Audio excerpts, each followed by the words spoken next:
Second के कुछ भाग में सारे ब्रह्मांडों की रचना कर दी थी कबीर परमेश्वर ने 1 सेकंड में। और वो क्या नहीं कर सकते आज आपके लिए। एक बार चिट्ठी लिख दी किसी ने कि कबीर जी भंडारा करेंगे, ये साधु संतों के पास भेज दी। ये नकली आगे सारे 18 लाख की संख्या में कबीर परमेश्वर के द्वार पे, और उसमें परमात्मा लीला कर रहे थे कि जैसे एक बिल्कुल गरीब व्यक्ति होता है परमात्मा वो भी पा सकता है।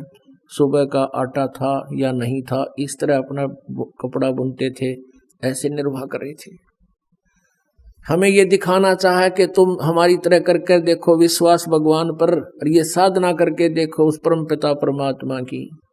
सतलोक से परमात्मा कबीर जी अपना 9 लाख बैलों के ऊपर बना बनाया भोजन लेकर आगे टेंट लगा दिए चारों तरफ। 18 लाख व्यक्तियों को 3 दिन तक भंडारा करा दिया। बरात में 80 आदमी आया करें, और 1 महीने पहले चिंता हो जाती है पूरे गांव में, और वहां 18 लाख को भोजन करा दिया। तो आपका हमारा जो रोजगार समय पर टूक, ये कोई बड़ी बात नहीं मालिक के लिए, लेकिन हमें वो विधि नहीं प्राप्त जिससे परमात्मा ऐसे लाभ दे सकता है। अब आपको दिखाते हैं श्रीमद् भगवत गीता। ये श्रीमद् भगवत गीता गीता प्रेस गोरखपुर से प्रकाशित है। जयदयाल गोविंद का इसके अनुवादक है। और देखिएगा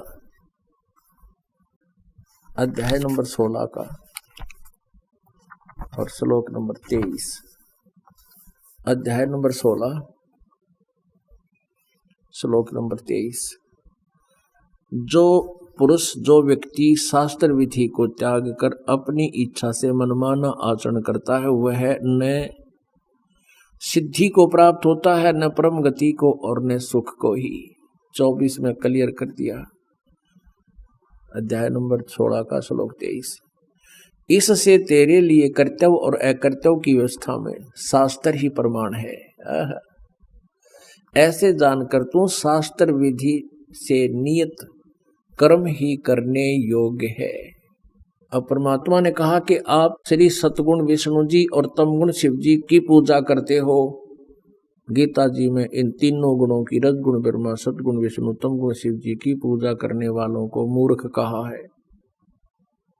अब लाला जी था गीत रखा दिखाऊं देखो। अब परमात्मा ने कहा डट जा, तेरे तन्ना ना देखना हो, मैं दिखाऊंगा। ये देखिएगा श्रीमद् भगवत गीता अध्याय नंबर 7 को आपके रूबरू कराते हैं इस पवित्र सदग्रंथ का। ये देखिएगा अथ सप्तमो अध्याय 7वां अध्याय। इसमें पहले मंत्र में आप देखिएगा,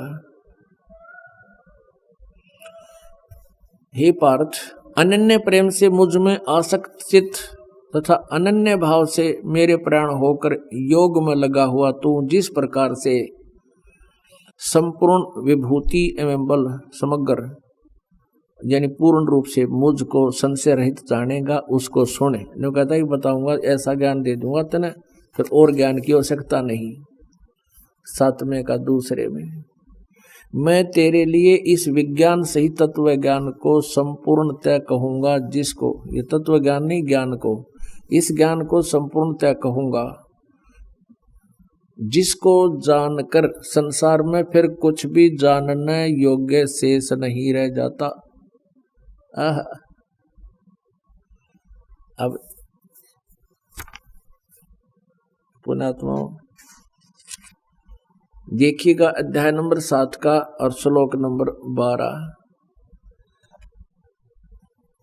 और भी जो सतगुण से उत्पन्न होने वाले भाव हैं, जो रजगुण से, सतगुण विष्णु जी, रजगुण ब्रह्मा जी से और तमगुण शिव जी से उत्पन्न होने वाले भाव है, उन सबको तो मुझसे ही होने वाले हैं ऐसा जान, परंतु वास्तव में उनमें मैं और वे मुझ में नहीं। अब ये क्लियर करना पड़ेगा, रजगुण ब्रह्मा जी है और सतगुण विष्णु जी और तमगुण शिव जी।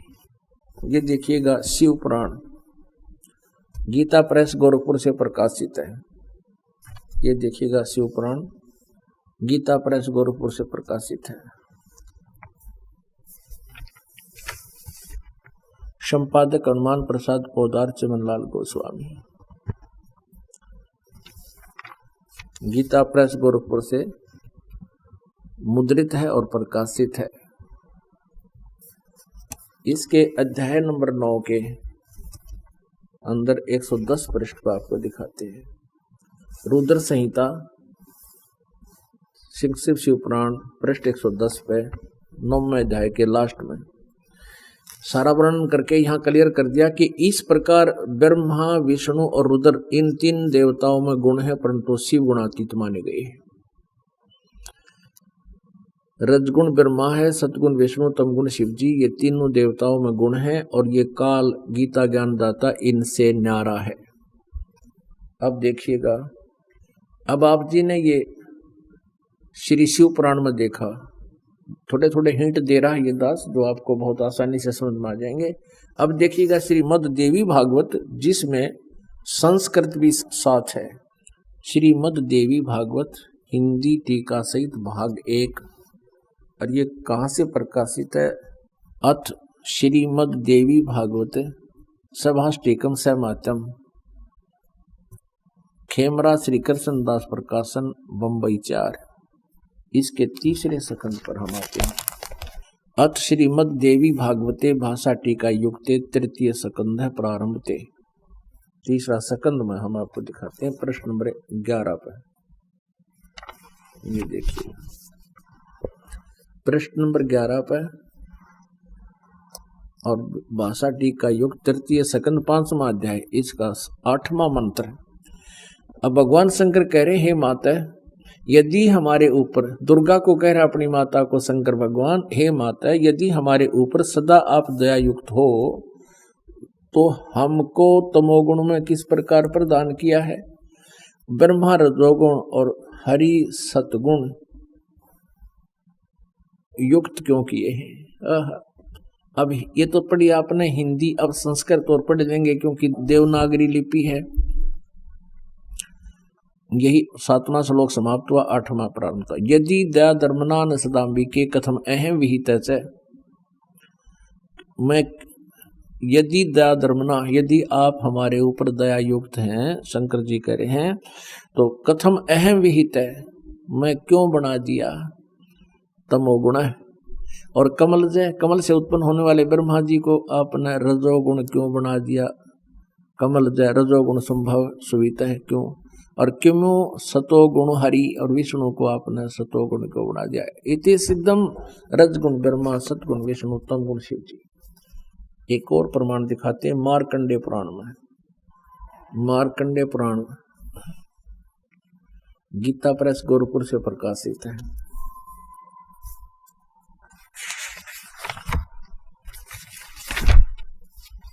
गीता प्रेस गोरखपुर से प्रकाशित है। इनका अनुवादक कोई नहीं है, ये प्रकाशक है। देखिए इसके 123 पृष्ठ पे संक्षिप्त मार्कंडेय पुराण 122, ये 123 पृष्ठ पे यहाँ लिखा है, रजोगुण प्रधान ब्रह्मा, तमोगुण प्रधान रुद्र और सत्व प्रधान विश्वपालक विष्णु है।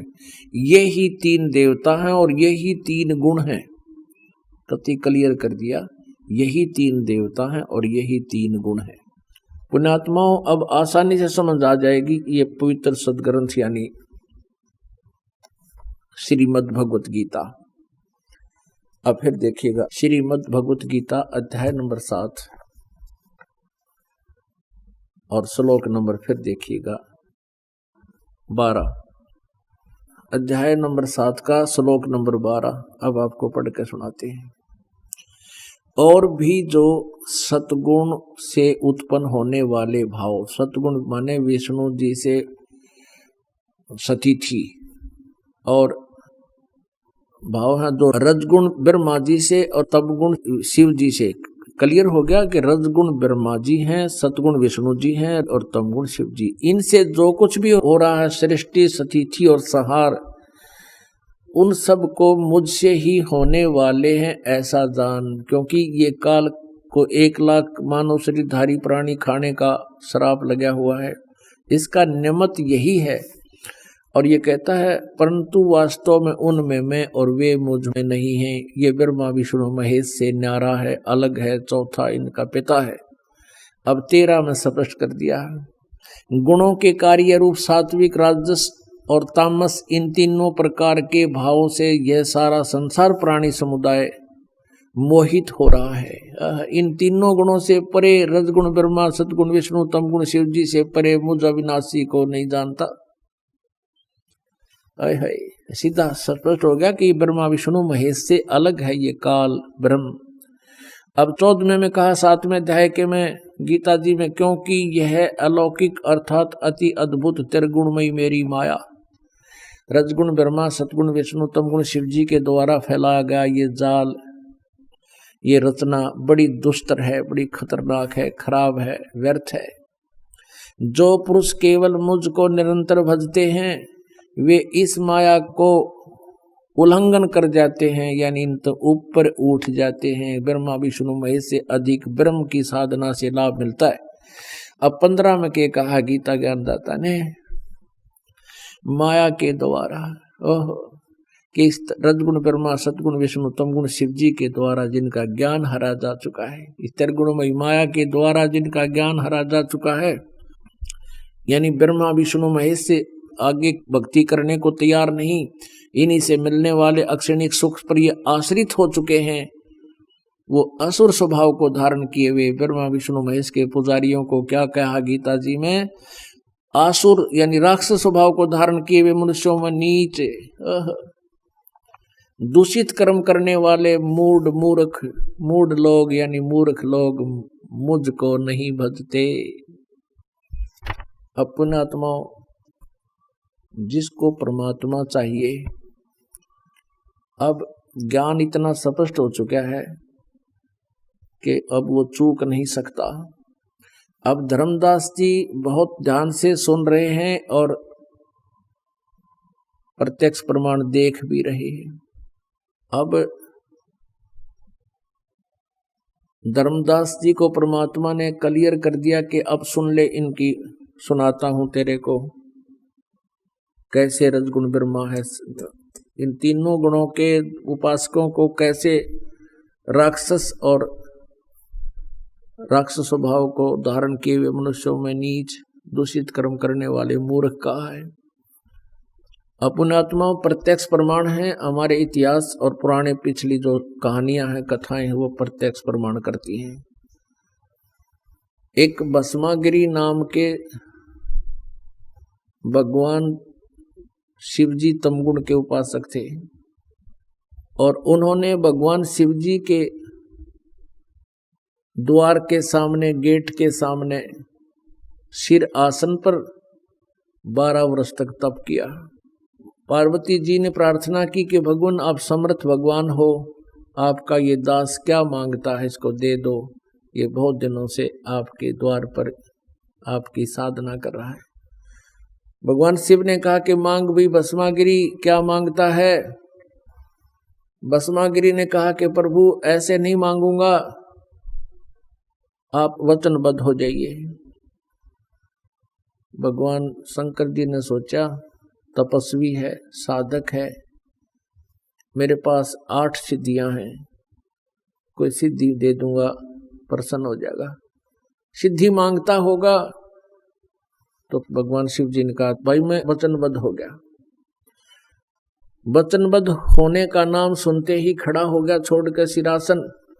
बस उस भस्मागिरी ने कहा कि प्रभु आपके हाथ में जो ये कड़ा है, ये कड़ा मुझे दे दे। उस कड़े में क्या विशेषता थी कि उस कड़े को किसी के सिर पे रख कर यूं कह दे भस्म, वो व्यक्ति जल कर मर जाता था, 1 सेकंड में राख हो जाती थी, नष्ट हो जाता था। भगवान शंकर जी वचनबद्ध हो गए थे, उन्होंने वो कड़ा निकाल कर उसको दे दिया, ले बच्चा। अब शंकर भगवान ने सोचा था न्यू था कि ये जंगल में रहता है, हिंसक पशुओं से, राक्षसों से बचाव के लिए लेता होगा। भस्मागिरी का उद्देश्य क्या था कि इस भगवान शंकर को मारूं और पार्वती को पत्नी बनाऊं। ये कहते ही कड़ा हाथ में आते ही और तेवर बदल गए। कहने लगा बोले शंकर होशियार है, अब तुझे मारूंगा, पार्वती को अपनी पत्नी बनाऊंगा। हा हा हा, बड़ा खुश हुआ ढेड। अब शंकर भगवान ने सोचा ये तो भाई सचमुच एकदम त्योड़ी बदल गया, कहते रह कर रहा था। और वो कड़ा न्यू दिखाया, भगवान शंकर ने तो डांक ठोक दी, यानी स्पीड खींच दी। कति पता था उनको तो कि तो 1 मिनट में कर देगा काम। अपने आत्माओं हम ये लीला पढ़ा भी करते थे, शिव पुराण में भी पढ़ रखी है, लेकिन कभी इस दिमाग में नहीं आई कि ये अविनाशी क्यों है और ये डर के भाजे। ये अविनाशी कितने थे, जब डर के भाज लिए दौड़ लगा दी। फिर भगवान ने कहते हैं पार्वती रूप बनाया और आगे आगे भगवान और पाछे पुजारी भाग रहे थे, बीच में खड़े हो गए पार्वती रूप बना के। अब और तक है भगवान विष्णु ने बनाया, विष्णु और का कड़े में था वाणी का, खुद परमात्मा पूर्ण ब्रह्म ही आकर ये लीला करते हैं और क्रेडिट इनको दे जाते हैं ताकि भगवान में इन बच्चों की आस्था बनी रहे। अब पार्वती को देखते हैं, भस्मागिरी का तो लाग गया ब्रेक, खड़ा हो गया। और उसको ये पता था भस्म कंडा तेरे हाथ में है, शिव जी तो 100 किलोमीटर तक डटे नहीं, टोया भी ना पावे, तो वो खड़ा हो गया वहां पर। पार्वती कहने लगी रुक जाओ, अब वो तो आपके निकट आने वाले नहीं है, आ जाओ मेरे साथ और डांस करके दिखाओ मुझे पहले। अब भस्मागिरी कहने लगा मैं जंगल में रहने वाला व्यक्ति, तपस्वी आदमी, मन डांस करना तो ना आवे। तो पार्वती रूप में भगवान बोले आजा मैं सिखाऊं तेरे ते, इस पैर ने आगे कर, इस पैर ने पाछे कर, इस हाथ ने ऐसे कर, इस नौकर करा कर वो ऊपर ले आई कि इसने और कर ऊपर और कर। वो भस्म कड़े वाला जो शर्पा लिया ना, जब कह दिया भस्म, वो भस्मागिरी मर गया। उस कड़े को लेकर वो भगवान फिर प्रकट हो गए अपने विष्णु रूप में उस शंकर जी के सामने और कहा भोलेनाथ डट जा। शंकर भगवान डट जा, रुक जाओ। भगवान शंकर बोला बाजले बाजले आजा मेरे पाछो पाछो, मर गया। अब क्या बात होगी कि भस्मागिरी नाम के दुष्ट ने मेरे से तप करके भस्म कड़ा मांग लिया और मेरे पीछे भाज रहा है। तो भगवान ने कहा कि उसको तो मैंने मार दिया, तू शांति रख, देख यो कड़ा में ले रहा। जो कड़ा देख के जब शांति हुई, सचमुच कड़ा तो वही है। अपने आत्माओं उस दुष्ट भस्मागिरी की, अब उस तमगुण शिव जी के पुजारी की सोच इस गीता जी से मेल खा रही है। अपनी माता को गुरु की पत्नी माता के तुल्य होती है और वो उसको पत्नी बनाना चाहता है। इसलिए गीता जी में कहा कि इन तीनों गुणों के पुजारी रजगुण ब्रह्मा, सतगुण विष्णु, तम गुण शिव जी के राक्षस स्वभाव को धारण किए मनुष्यों में नीच और दूषित कर्म करने वाले मूर्ख है।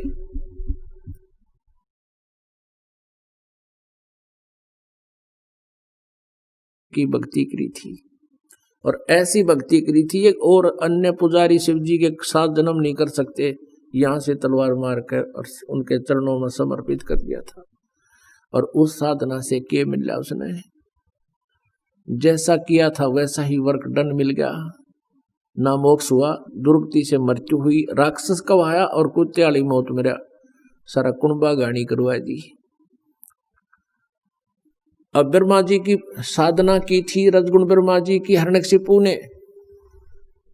हिरण्यकशिपु अपने पुत्र का शत्रु हो गया, राक्षस कहलाया और उसकी मौत से आप परिचित हो किस प्रकार उसकी मृत्यु हुई। विष्णु जी के उपासक हैं ये वैष्णव संत। एक बार कुंभ के पर्व का हर की पैड़ियों पर संयोग हो गया हरिद्वार में। ये सभी गिरी, पुरी, नाथ, ओगड़, नागा, ये सभी तमगुण शिव जी के पुजारी हैं और वैष्णु साधा विष्णु जी के पुजारी हैं। वैष्णु जो संत हैं साधक, ये सतगुण विष्णु जी के पुजारी हैं। वहां जब कुंभ का पर्व आता है, ये अपने अपने ग्रुप में, अपने अपने समुदाय में जाकर इकट्ठे हो जाते हैं। गिरी अलग, पुरी अलग, नाथ कनपाड़े अलग, वैसे नाथ अलग, नागा न्यारे, और वैष्णव अलग से।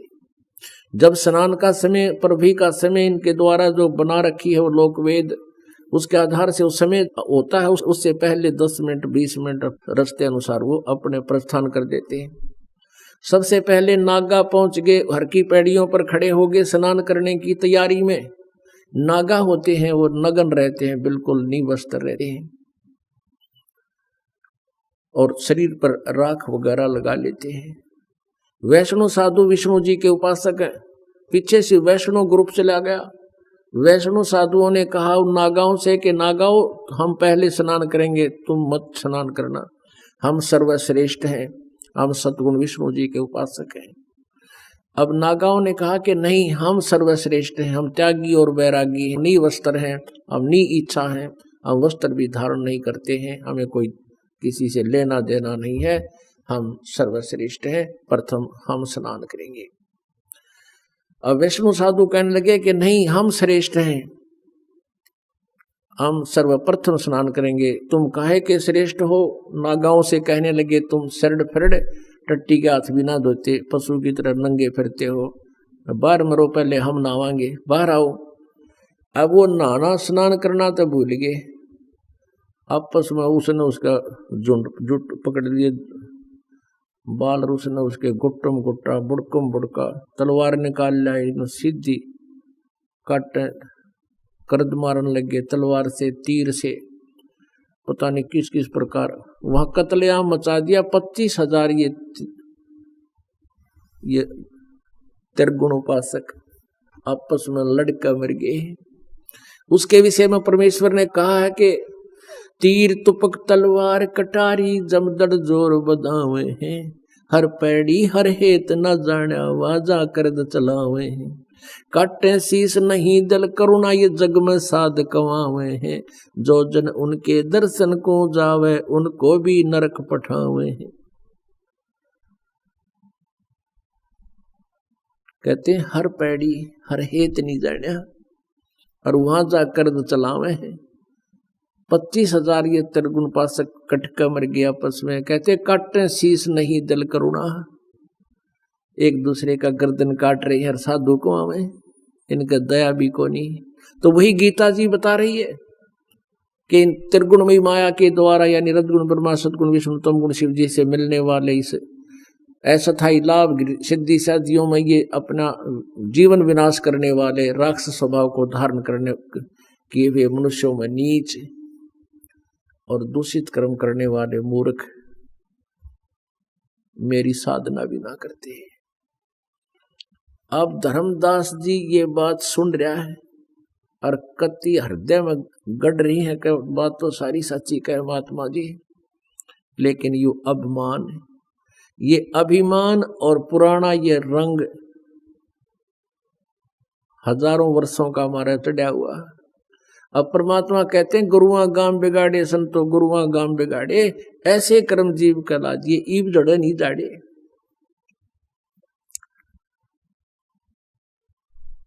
अब धर्मदास ने सारी आंखें देख ली, फिर भी धर्मदास जी कहने लगे बाबा जी तो मुसलमान है, इसलिए तो हमारे हिंदू देवताओं की बदनामी करना चाहता है। और सुन ले, उद्देश्य ये था कहने का कि तुम मांस खाते हो, मुसलमान हो।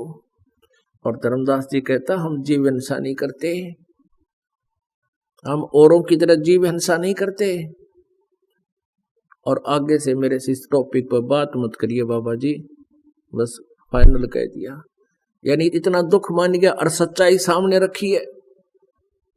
परमात्मा ने पता था काल प्रवेश कर गया, ये इसके अंदर आ गया काल बेटी का बाप, एकदम अंतर ध्यान हो गया परमात्मा वहां से सामने से। अच्छा भाई धर्मदास जी, मैं कह तो तेरी हित में रहा था बच्चा, आप आगे तेरी इच्छा ना स्वीकार कर, नाराज ना हो मेरे से, यूं कहकर अंतर ध्यान हो गए। अदृश्य सामने से अब सर घूम गया तो उसका धर्मदास का, अब सामने से एकदम अदृश्य हो जा, कलेजा पाट गया। अब ये तो भगवान था, ये तो परमात्मा थे। ओए होए, देख कितनी सच्चाई बतावे थे। अपने आप को कोसने लगा मैं कितना दुष्ट नीच हूं। ओए होए, सच्चाई आंखों देख कर भी नहीं माना। अब पुण्यात्माओं सारा दिन इसी चिंतन में गया, काफी आधा दिन तो चला गया था ये वार्ता में। अब शाम होगी, श्याम ने इसी चिंतन में पड़कर सो गया। ही भगवान देख मैंने कैसा अनमोल अवसर खो दिया, और रो रहा है अन्यों का। हे भगवान एक बार फिर आ जाओ, एक बार फिर से दर्शन दे दो, मैं बिल्कुल विवाद नहीं करूंगा, विनम्रता से अपनी शंका का समाधान करवाऊंगा। सारी रात सोया नहीं, करवटें बदलता रहा, वो वार्ता याद आ रही है। भगवान अदृश्य हो गए, अब ना मिले तो बात बिगड़ेगी, क्योंकि ये पूजा तो करण की कोई ना जो मैं कर रहा था। अब सुबह ना तो स्नान करया, ना वो पूजा पाठ करी। सुबह उठ कर न सोची 2 रोटी बना लो फिर चलूंगा, रास्ता तय करूंगा। वक्त से उठ लिया, लकड़ी तोड़ कर लाया था जंगल से, श्याम ने रख रखी थी वहां सुबह खाना बनाने के लिए। चूल्हे के ऊपर रोटी बनाई अपनी, एक लंबी लकड़ी लगा दी, मोटी लकड़ी थी, बीच से वो होलो थी, ठोची थी, और उसकी सहयोगी लकड़ी लगा कर आग जला दी। रोटी पौन लग गया, भात बना ली, सब्जी बना ली, और इसी दौरान सूर्य उदय होने वाला ही था, रोशनी सी होगी। उधर से वो लकड़ी जलती जलती चूल्हे के निकट आगे, उसका एंड क्या देखा धर्मदास जी ने रोशनी होते ही, कि उस लकड़ी के अंदर से जो थोथी थी उसके अंदर से चींटियां अपने अंडे मुख में लेकर बाहर निकलने का प्रयत्न कर रही है, और लकड़ी के पीछे लास्ट एंड में एक तरल पदार्थ सा उबल रहा होता है जो थोड़ी सी गिल्ली होती है। अब चींटियां वहां से निकलना चाहती हैं, और वो उस तरल पदार्थ के ऊपर पानी से उबल रहा था, लास्ट में उस पर चटक चटक होकर मर रही है, आगे से अग्नि में जल रही है। अब धर्मदास जी ने सोचा, हे भगवान आज तो नाश हो गया, कति आज तो घोर पाप हो गया भगवान, इतनी लंबी लकड़ी थी या, और अब इसमें जलते जलते या 1 फुट की रहेगी, इसमें तो करोड़ों चींटियां मर गई जल के। एकदम कांप गया सारा, लोटा पानी का डाल दिया, जितनी सब्जी रोटी बनी थी बन गई, बुझा दी आग तुरंत।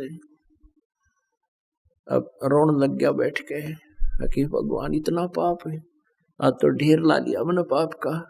फिर सोचा कि इसका कैसे प्रायश्चित करूं, अपने आप आइडिया ला लिया कि आज मैं निराहार रहूंगा, और ये आहार किसी साधु संत को खवा दूंगा जो रोटी मैंने बनाई है जिसमें ये चींटी जल गई। इस उद्देश्य से सब रोटियों को रख कर थाली में, सारी सब्जी को ऊपर कपड़ा डाल के, और ले चला साधु की तलाश में तालाब के चौगर्द घूमने लग गया। थोड़ी सी दूर पर गए थे वह परमात्मा अन्य वेशभूषा में, जो हिंदू संत होते हैं महात्मा, उस तरह के रूप बना के लाल से कपड़े, और एक वृक्ष के नीचे बैठे। धर्मदास जी की दृष्टि गई कि हम महात्मा बैठे हैं। वहां जाकर कहा, ले महाराज भूख लगी होगी, भोजन पालो। परमात्मा ने कहा, हाँ धर्मदास भूख लगी है भाई। अब धर्मदास नाम सुना, थोड़ा चौकन्ना तो हुआ, फिर सोचा मैं बहुत भंडारे करता हूँ, और इस साधु कभी भंडारे में आया होगा, मुझे जानता होगा। रख दिया। परमात्मा एक लोटे में जल लिए हुए थे अपना, उस जल को उठाया, एक मंत्र बुदबुदाया, और जल पूरी थाली पर, रोटियों पर, सब्जी पर छिड़क दिया, छींटे ला दिए। उसी समय सभी रोटी की और सब्जी की चींटी बन गई, और सारी थाली काली होगी, चींटी मुंह मंडे ले रही, और पूरी थाली भर गई, निकला बार गुच्छे के गुच्छे। और फिर परमात्मा उसी रूप में आगे जिंदा बड़े महात्मा में, जिसमें पहले दिन वार्ता हुई थी, और कहा, धर्मदास तेरे जैसा पापी इस पृथ्वी पर नहीं। तू क्या कह रहा था, जीव हिंसा नहीं करते हम, तू मुझे सुनाना चाहता था। देख के चरणा में पड़ गया, नाक रकड़ दिया, हे परमात्मा मैंने माफ कर दो।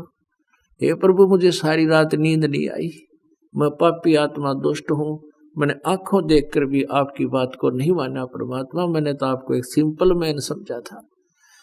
हे प्रभु मुझे ये ज्ञान और बता दो। तो परमात्मा ने उसको आगे सारी कहानी बताई, वो आपको मैं कल बताऊंगा। बोलो सतगुरुदेव की जय।